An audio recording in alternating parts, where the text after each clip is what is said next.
And whenever you have something that people are criticizing as irrational, it usually comes down to majority opinion. It's the majority says we don't like that, therefore we're going to classify it as irrational. The whole history of mental illness is based on this concept. It's a political concept. It's not a medical concept.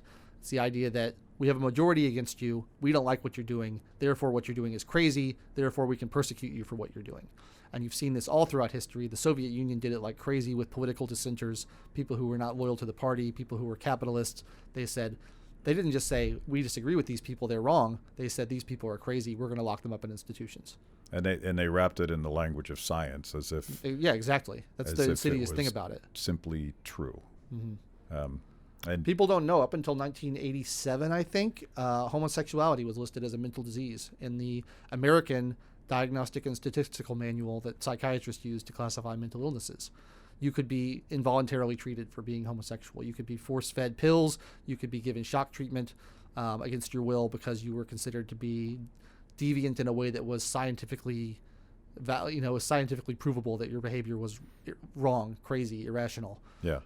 You said 1987? 1987, which is insane. Yeah. Let that sink in for a minute. And I think that applies to, when I was reading your book, I was thinking about one of my favorite political whipping boys, Jeff Sessions. And he apparently has announced that he's going to run for Senate. He's like a zombie. He won't leave us alone. He just keeps coming back and back and back when you think he's finally gone. But the one thing he said that just pissed me off as someone that's been involved on the patient side of healthcare quite a bit, he said good people don't smoke marijuana, which is a fairly objective scientific assessment of who should and who shouldn't. Yeah, and I don't know where Jeff Sessions gets the moral authority to decide that from in the first place. We should point out that there's an immense amount of construction going on in your alley or outside of your studio right now. So yeah, well, I assume it's Jeff Sessions about to raid the studio for trash talking him. But the other one, which I think is even more dangerous, is when he announced his war on opioids and the government, and it wasn't just him, but he was the cheerleader for all of this. He had this idea that, and he said, people take too many opioids. Mm-hmm. America takes too many opioids. And so he's sort of aggregated this all. There's too many, and the government policy today is cutting the aggregate production and distribution of opioids, legal opioids, the kind that you get in the hospital during surgery. And I forget what the number is. They've cut it by some dramatic way. And he's like, you just don't need them.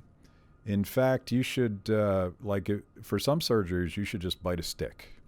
And it sounds moronic. It's barbaric. It's crazy. It sounds moronic, but he's making this sort of value judgment that people just don't need these things.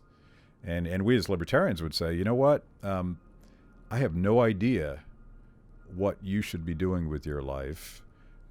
If you're a friend of mine, or if you're my spouse, or if you're my son or daughter, I'm certainly going to express my opinion, but this idea that you would impose your sort of personal preferences on someone you've never heard of is just like, I think that's just awful. Well, pain is the ultimate subjective experience, right? There's no way to experience another person's pain, whether it's physical or mental or whatever.